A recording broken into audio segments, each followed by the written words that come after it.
I believe it was back in January, we gave a preliminary report of the status of the class of 2008.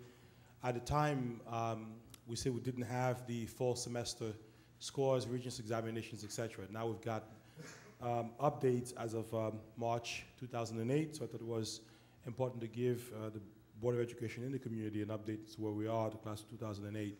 But before I actually get started, I want to thank one group of people who are here. And I would say that if the back office operations is transparent, then it's working really well. All the technology you see, the videotaping, the broadcasting on cable television of this meeting is not done easily when you transport everything over to a different site. So I want to thank Tom's group and the guys who are here videotaping, all the equipment you see here. Again, no one thought about this, but it happens. It's not by accident. So what we've done, we've often talked about making it personal. And again, I want to apologize for the reactive stance of the class of 2008. We started this work a little late, coming in January 2nd. But moving forward in coming years, you'll see us be much more proactive about tracking students from the moment they walk into 9th grade to making sure they're graduating on time. So what we've done is collect quite a bit of data on the current class, working with guidance counselors and principals of schools to get an update as to where each student is, and of course putting in the interventions in place and making sure that as many graduates as possible in this current year. So as you know, we're still migrating our data files from SIS to Chancery. We still have a couple of years left to migrate, and the hope is that by next fall, all files will exist in one database.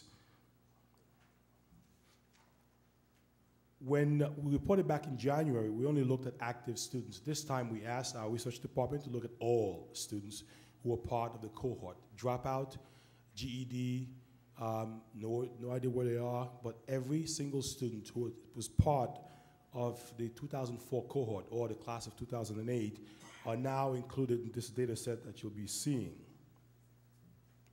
We looked at the data in two different forms. Students who are on track to graduate this year, and those who are not on track.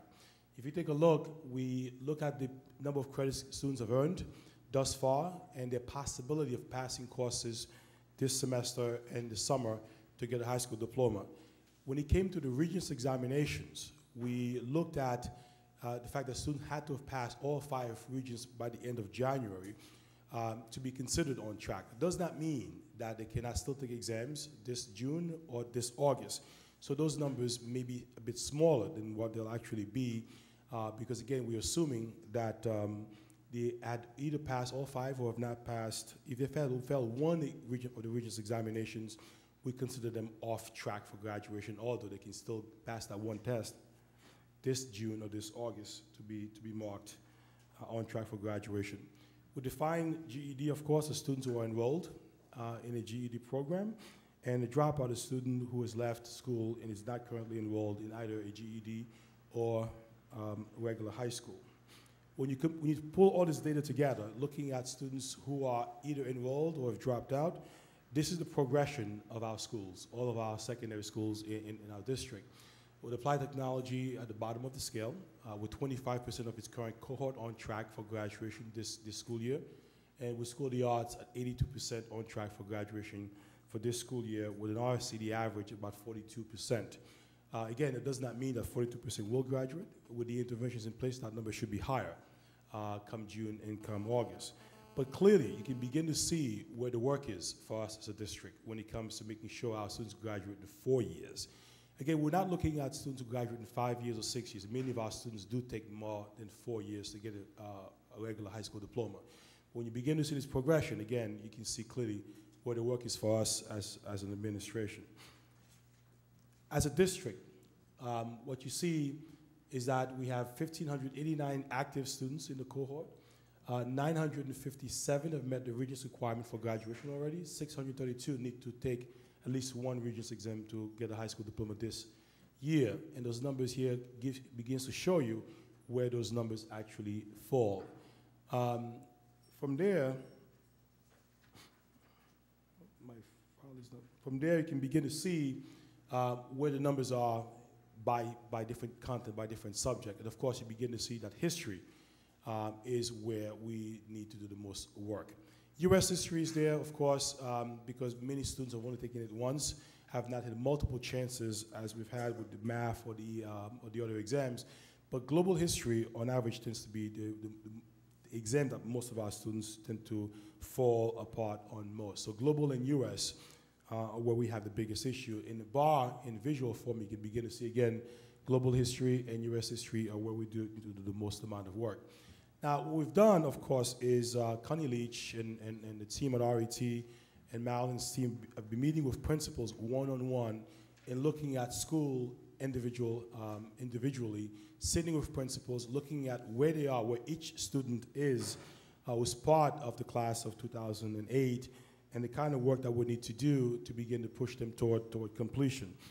The one school, of course, and we always have this disclaimer, School Without Walls is self-reported. As you know, they are a portfolio school. They don't take regular Regents exams like the rest of the district. So again, everything they give to us very often is self-reported. But to go through this kind of quickly, and the board, you have this, and every school now has this information by student. And as you look at each student, we can begin to determine the kinds of interventions we need to put in place for each one as they march toward graduation this year. I'm not going to sit and wait. But in terms of our timeline, once we've done this, you can see March 17 and 18, met with principals, review, again, we talk about making it personal. We boil it down to the individual student. Schools, with their chiefs, come up with a plan of action on how they're going to provide the kinds of academic intervention services for every student. Plans are reviewed, and we expect all AIS support to be in place by April 7, 2008. We're talking about credit recovery. We're talking about Regents examination. If we need be, we'll go to community-based organizations to, again, enlist the help of our community in pushing and getting the word out that starting April 7, that all of our high schools will have either extended day or Saturday help for Regents prep as well as credit recovery. You may have seen in the paper last week headline about the East High School evening program. And if you read the article closely, you will have noticed that the goal is not to eliminate the opportunity for students who are not making the grade during the day, but the goal is to move the program to every school in the district. Because I firmly believe, and again, I've had extensive experience in doing this, that AIS belongs to the day school. When you have students migrating to one central location at 6 p.m., and then when they're leaving school at 2 p.m., you're giving students 3 to 4 hours of opportunity to disengage and not come back to the evening program. But if you go to school 8 to 2 and you finish at 2 p.m., your extended day can start at 2:15 and go on till 4. It provides opportunity for kids to go to work if they want to, and at the same time, stay in their home school where they are known well by an adult or adults, and the right kinds of follow-up can exist. In our conversations, we've actually asked the schools to even enlist and pay a guidance counselor to be part of the extended day program, so someone can make the call, someone can be available to pushing the conversation, as well as getting the kinds of clerical help needed to call parents of students who are enrolled so they know if the child is not showing up or showing up. I've also asked that principals put these extended day programs or classes on the student's day program card. So it appears to be one program card, not an add-on, but part of the school day. When you have that, and again, the experience I've had when I closed the 7 evening high school programs in New York City and moved the program to an extended day, we doubled the number of credits earned by students in 1 year. So the fact is, it does happen when you have that kind of personal attention to this. Moving forward, of course, we'll have a tracking software that'll be in place by September to begin to watch students, to watch the cohort from the day they walk into 9th grade. Thank you.